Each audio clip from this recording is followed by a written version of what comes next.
Nouvelle semaine, mesdames, messieurs, bonsoir. Heureuse de vous retrouver dans cette nouvelle édition du journal.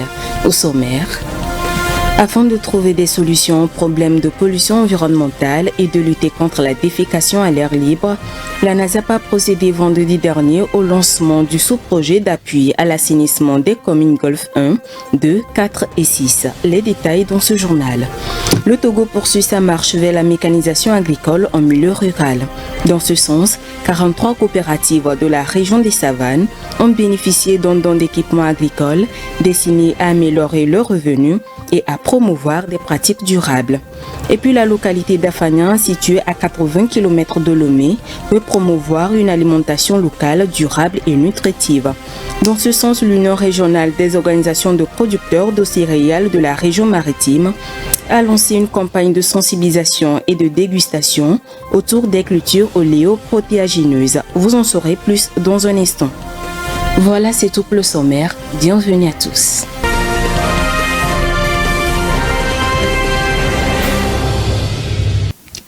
L'Agence nationale d'assainissement et de salubrité publique ANASAP a procédé vendredi dernier au lancement du sous-projet d'assainissement des communes Golfe 1, 2, 4 et 6.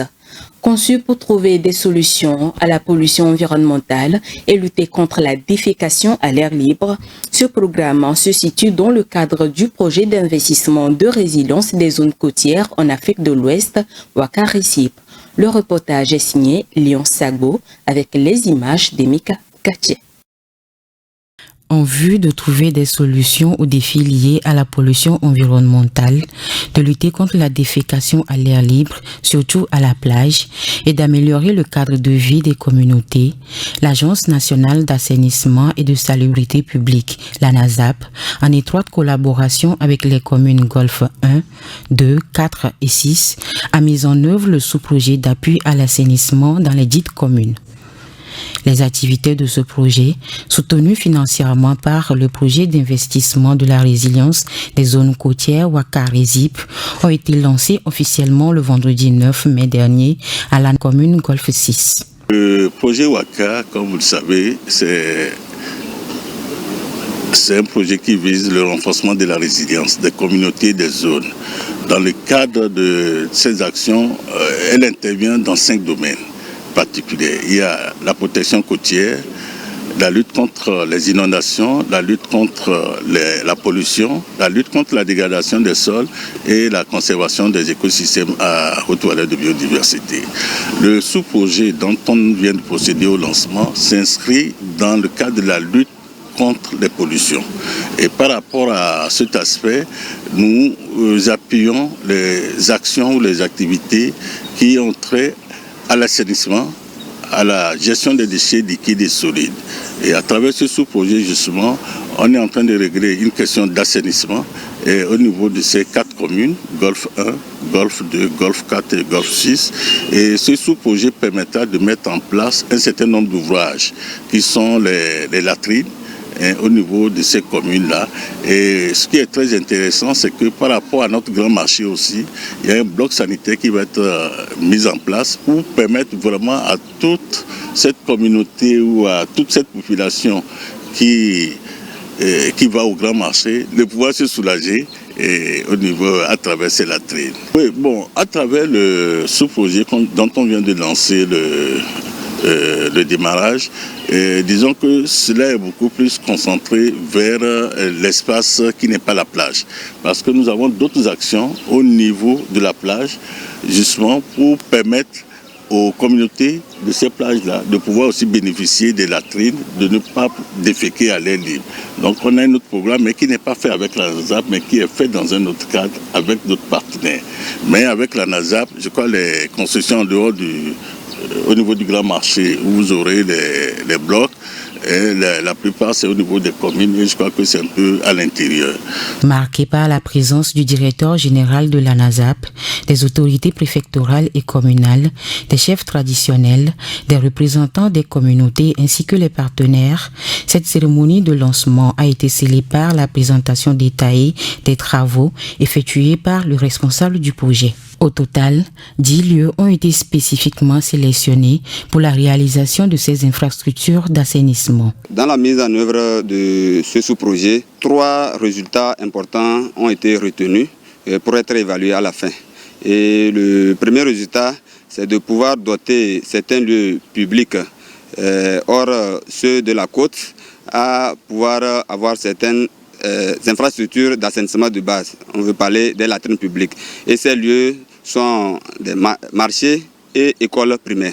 Nous aurons aussi à construire des latrines publiques au niveau de la plage de Lomé. Vous n'êtes pas sans savoir que notre plage est vraiment en manque, pour ne pas dire à une insuffisance des infrastructures d'assainissement de base, où quand la population s'y rend, souvent elle a des difficultés à pouvoir se mettre à l'aise. Donc il y avait déjà une phase pilote qui a été réalisée dans le cadre de ce projet. Il y aura aussi certains. Et pour finir, nous aurons à faire des renforcements de capacités à travers un atelier de formation des acteurs et des sensibilisations pour l'éveil de conscience afin de pouvoir stimuler dans le comportement de nos concitoyens un changement de comportement.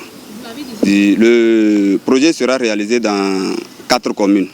Et au niveau de la commune Golfe 1, nous aurons à réaliser les ouvrages au niveau de l'EPP Kouloubatem, marché d'Adapame, et une infrastructure sera réalisée sur la plage en face de l'hôtel de la Paix. Au niveau de la commune Golfe 2, il y a l'EPP Ouporti qui a été retenu et l'EPP Edjeranawe 2. Pour ce qui concerne la commune Golfe 4, 3 sites ont été retenus. Il y a le marché de Anoukopé, il y a au niveau de la plage, en face du grand marché d'Adaolato, il y a un complexe de latrines composites qui seront installés et un autre en face de l'hôtel Tano, non loin de l'ambassade de l'Allemagne. Et pour terminer, la commune Golfe 6 bénéficiera aussi de 2 infrastructures qui sont reparties au niveau du marché de Devego et le marché de Kogan. Il faut noter que ce sous-projet d'appui à l'assainissement a été financé à hauteur de 309 750 000 francs CFA avec un délai d'exécution de 2 ans, notamment de décembre 2024 à décembre 2026.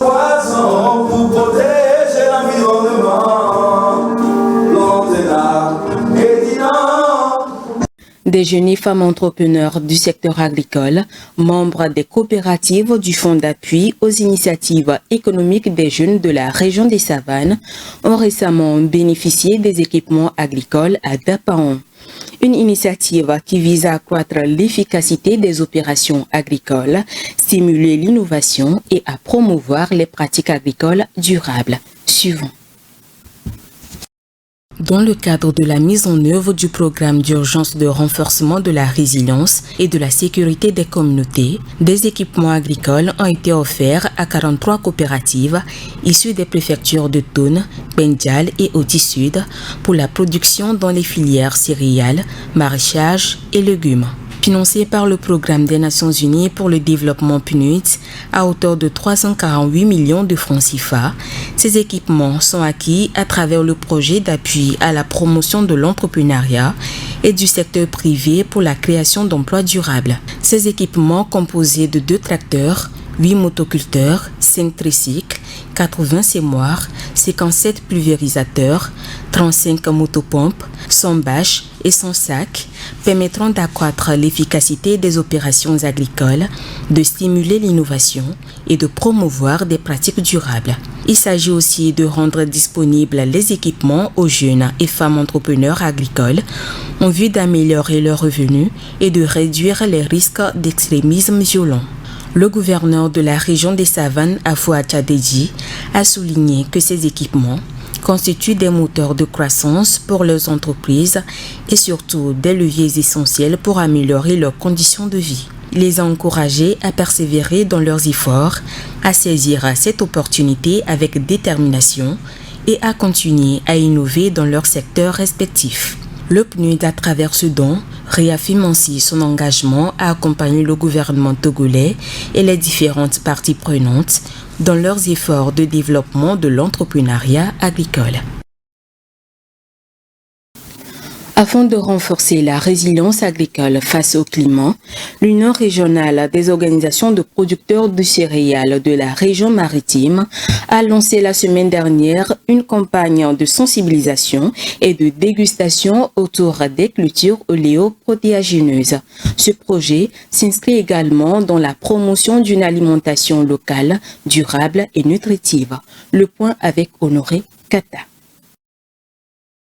Afin de renforcer la résilience des communautés rurales face aux effets du changement climatique, l'Union régionale des organisateurs des producteurs de céréales de la région maritime a lancé le 5 mai à Afania une campagne de sensibilisation et de dégustation autour des cultures oléoprotéagineuses. À travers cette initiative soutenue par la Fondation Avril et l'ONG AFDI Hauts-de-France, l'Union entend promouvoir des produits locaux tels que le pois d'Angole et l'arachide, connus pour leur richesse nutritionnelle et leur capacité d'adaptation au sol dégradé et à la faible pluviométrie. Cette journée a permis d'illustrer concrètement les atouts agroécologiques de ces légumineuses qui, en plus de leur apport protéique, contribuent à maintenir la santé des sols, notamment en association ou en rotation avec le maïs. Face à l'enthousiasme suscité par la dégustation, les organisateurs espèrent enclencher un véritable changement d'habitude alimentaire et agricole. L'ambition est claire, structurer d'ici 2027 une filière locale d'oléoprotéagineux durables, du champ jusqu'à l'assiette, et ancrer ces produits dans les marchés régionaux. Pour l'association,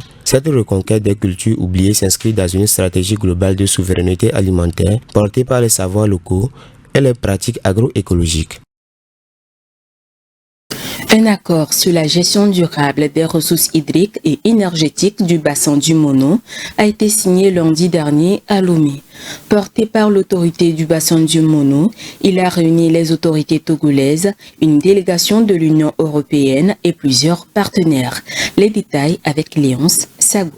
Une rencontre stratégique a eu lieu le lundi dernier à Lomé. Elle portait sur la gestion durable des ressources hydriques et énergétiques du bassin du Mono. Y étaient présents la ministre togolaise de l'eau et de l'assainissement, une délégation de l'Union européenne ainsi que plusieurs autres partenaires techniques et financiers. L'initiative, portée par l'autorité du bassin du Mono, a pour objectif d'établir les bases d'un projet structurant qui servira à renforcer la coopération transfrontalière entre le Togo et le Bénin. L'objectif de ce projet, c'est de pouvoir mettre en place un système de gestion intégré et un projet qui va pouvoir avoir des impacts dans de nombreux secteurs, notamment l'agriculture, l'énergie, et tout ce qui est aquaculture, pisciculture. Donc l'idée, c'est de pouvoir développer un gros projet d'infrastructure sous la coordination de l'autorité du bassin du Mono qui avait été mise en place par les deux chefs d'État à l'époque. Son Excellence M. Faure Essos Imna Gnassingbé, président du Conseil des ministres du Togo, chef suprême des armées, et son Excellence Patrice Talon. Le projet est basé sur la préservation des ressources naturelles, la prévention des inondations, la valorisation des eaux et l'amélioration des conditions de vie des communautés riveraines. La représentante de l'Union européenne et chef d'équipe investissement durable, Sylvia Favré, a souligné l'importance de bâtir une coopération régionale solide car ce bassin a un potentiel énorme de part et d'autre de la frontière. On démarre notre chemin ensemble avec l'ABM, avec le Togo et à partir de lundi aussi avec le Bénin pour voir comment on peut faire les choses ensemble, comment on peut travailler, comment on peut renforcer cette collaboration pour que ces bassins deviennent un lieu de retrouvailles, un lieu de collaboration et un lieu aussi de meilleure vie pour toutes les populations qui vivent au long du bassin. Dans les jours à venir, une nouvelle concertation technique réunira les ministères en charge de l'agriculture, de l'environnement, des mines et des ressources énergétiques afin de mieux définir et cerner les problématiques liées au bassin du Mono et ses populations environnantes. Ainsi, ils identifieront des solutions durables et adaptées aux réalités locales. À l'heure où les défis climatiques et la pression démographique s'amplifient, ce projet vient marquer une avancée cruciale dans la gestion conjointe des ressources partagées entre le Togo et le Bénin. En RDC, environ 176 organisations nationales et internationales réunies au sein de la coalition Notre Terre sans pétrole exigent l'arrêt immédiat du processus d'attribution de 52 nouveaux blocs pétroliers dans la cuvette centrale. Ces organisations expriment une vive inquiétude quant aux conséquences écologiques sociale et climatique de ce projet. Suivant. Dans un communiqué publié le 5 mai dernier, la coalition nationale et internationale Notre Terre sans pétrole souligne que la zone concernée par les nouveaux blocs pétroliers chevauche une grande partie du couloir vers Kivu-Kinshasa. Ce chevauchement menace de compromettre les partenariats internationaux, la biodiversité, les écosystèmes marins et le climat. Pour ces organisations, le gouvernement congolais tente de donner une image verte à une politique fondamentalement incompatible avec la protection de l'environnement, le respect de l'accord de Paris et des engagements nationaux et internationaux du pays. Au lieu de persister dans cette voie illusoire, le pays devrait s'engager pleinement dans un développement axé sur la protection et la valorisation de ses forêts. La coalition Notre Terre sans pétrole exige l'arrêt immédiat du processus de mise en vente des 52 blocs pétroliers dans la cuvette centrale, l'annulation des 3 blocs pétroliers et gaziers déjà attribués et un moratoire complet sur l'exploration et l'exploitation pétrolière et gazière en RDC. Il est à noter que la décision de lancer ces 52 blocs pétroliers a été annoncée par le gouvernement de la République démocratique du Congo lors du Conseil des ministres du 2 mai 2025. Le Maroc a lancé le 7 mai dernier sous l'égide du roi Mohamed VI un programme logistique visant à réduire les catastrophes naturelles dans le pays. Estimé à 7 milliards de dirhams, ce projet promet de minimiser les risques de catastrophes et de renforcer les capacités d'intervention en cas d'anomalie climatique. Rafitou Mbériko. Le Maroc a élaboré un plan national ambitieux de lutte contre les catastrophes naturelles. Cette décision intervient à la suite du tremblement de terre qu'a connu le pays en 2023. Pour joindre l'acte à la parole, un programme logistique du réseau national de plateformes d'urgence a été initié le 7 mai 2025. Ce projet prévoit la construction de plusieurs sites permettant de prévenir les risques et accentuer les capacités d'intervention contre les catastrophes naturelles. Les travaux de construction du premier site ont été lancés à Salé, dans la commune d'Amer, par le roi Mohamed VI. Le projet, évalué à 7 milliards de dirhams, consistera à construire environ 36 entrepôts répartis sur 12 plateformes régionales. Chaque plateforme sera dotée de stocks stratégiques dont 200 000 tentes, lits de camp, cuisine mobile, générateurs, unités de potabilisation, équipements pour séisme, feux de forêt ou accidents chimiques. La mise en œuvre du projet s'étend sur une période de 12 mois. Ainsi s'achève cette édition environnementale. Merci de l'avoir suivi. Restez avec nous. L'information continue. Passez une agréable semaine et surtout, prenez soin de vous. Green TV International, we revive the environment.